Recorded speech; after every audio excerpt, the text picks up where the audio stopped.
Senador Loren Legarda, iginiit na dapat natanggapin ng Executive Department na nasa crisis situation na ang bansa para matugunan ng maayos ang kasalukuyang sitwasyon. Si Mar Gabriel sa detalye ng balita. Mar?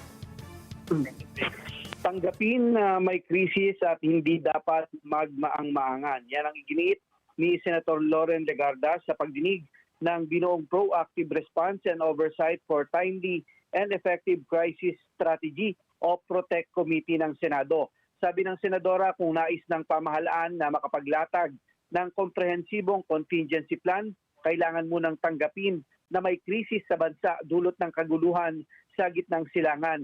Kung patuloy daw igigit ang palasyo na walang krisis, hindi kikilos sa mga ahensya ng may urgency at mananatiling kawawa ang mga Pilipino. Sabi pa ng Senadora, dapat aminin ng pamahalaan ang mabagal na aksyon nito sa paggamit ng pondo sa pamamahagi ng tulong sa mga apektadong sektor. Tanging si DSWD Secretary Rex Gatchalian lang daw ang nakikita nilang kumikilos sa ngayon para tumulong sa mga apektadong sektor.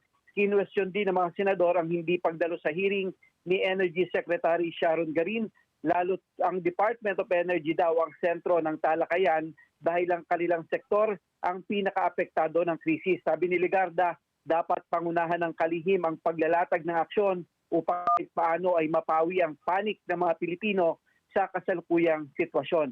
Pakinggan natin ang pahayag ni Senator Loren Legarda. Pag kayo ay humihingi ng mga budget ninyo, maski overnight, nandyan kayo. Pero pag crisis action plan, marami kayong dahilan. The Senate will not allow that. Unless you are not admitting that we are in a crisis situation.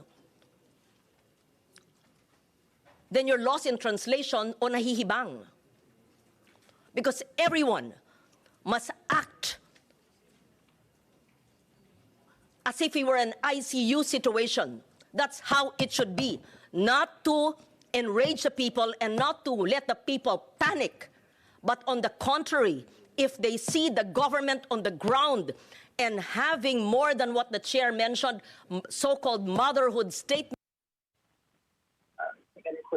Ayon sa chairman ng komite na si Senator Win Gatchalian, layo nila na makabuo ng komprehensibong contingency framework sa loob ng 1 hanggang 2 linggo. Kasama sa senaryo na pinaghahandaan nila ang worst case projection na abot sa 6 na buwan ang gulo sa Middle East at papalo sa $200 per barrel ang presyo ng langis sa world market. Para sa mata ng Agila, Mar Gabriel, matatag, matapang, matapat.